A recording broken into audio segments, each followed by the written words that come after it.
नमस्कार दोस्तों, मैं प्रेरणा शर्मा एक बार फिर हाजिर हूँ आप सभी के लिए एक नई वीडियो लेकर। तो दर्शकों, कैसे हैं आप सभी? उम्मीद करती हूँ आप सभी स्वस्थ होंगे, मंगल होंगे। आज की हमारी वीडियो बड़ी ही खास होने वाली है, क्योंकि आज की हमारी इस वीडियो में हम बात करेंगे एक माँ को लेकर। दर्शकों, जैसे कि एक माँ जो होती है वो अपने बच्चे को संसार की हर दुख और पीड़ा से बचाती है। माँ एक ऐसी सृष्टि है, एक ऐसी रचना है भगवान की, जो खुद गीले में सोकर बच्चे को सूखे में सुलाती है, खुद रूखा सूखा खाकर बच्चे को स्वादिष्ट भोजन कराती है। माँ इस हद तक उतर जाती है बच्चे के लिए प्रेम भाव में कि वह अपनी जान दे दे, लेकिन अपने बच्चे को एक खरोच भी ना आने दे। लेकिन आज हम बात करेंगे एक ऐसी माँ की जिसने अपने 7 पुत्र, जैसे कि हम जानते हैं पुत्र कितने विशेष, कितना महत्व रखते हैं एक माँ के लिए। एक माँ ने अपने 7 पुत्रों को नदी में प्रवाहित कर दिया। तो बने रहिए हमारे साथ आज की इस वीडियो में, वीडियो को अंत तक जरूर देखिएगा। दर्शकों, हुआ यूं, यह माँ कोई और नहीं बल्कि माँ गंगा थी। माँ गंगा से विवाह के पूर्व ही पहले राजा शांतनु से उन्होंने वचन लिया कि आप मुझसे कभी भी कोई प्रश्न नहीं करेंगे। यदि आपने मुझसे कभी कोई प्रश्न किया तो मैं आपको छोड़कर ब्रह्मलोक चली जाऊंगी। विवाह के पश्चात माँ गंगा के 7 पुत्र हुए। माँ गंगा ने अपने 7 पुत्रों को एक एक करके नदी में प्रवाहित कर दिया। महाराजा शांतनु, हस्तिनापुर नरेश एक तड़पती हुई मछली की तरह सब कुछ देखते रहे।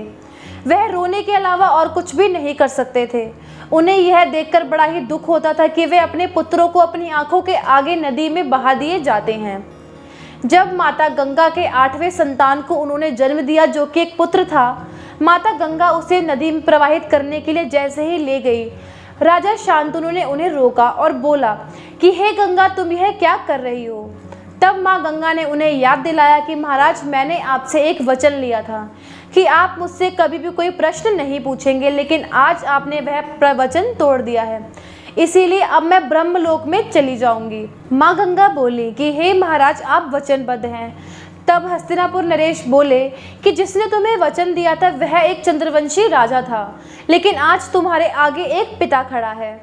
तब माँ गंगा बोली कि हे महाराज, मैंने इन 7 पुत्रों की हत्या नहीं करी, बल्कि मैंने इन्हें एक श्राप से मुक्त किया है। पूर्व जन्म में मैं स्वर्ग में रहने वाली ब्रह्मपुत्री गंगा थी। मैं धरती पर आकर एक श्राप ही भोग रही हूँ। आप इस स्वर्ग में रहने वाले राजा महाभिषक थे और आपके दरबार में सभी देवी देवताएं नृत्यकाओं का नृत्य देखने आए थे। तब मैं वहाँ पर अपने पिता ब्रह्मा जी के साथ आई थी, लेकिन आप और मैं एक दूसरे की आंखों में खो गए और आप मुझे पहली बार देखकर ही बड़े मोहित हो गए थे।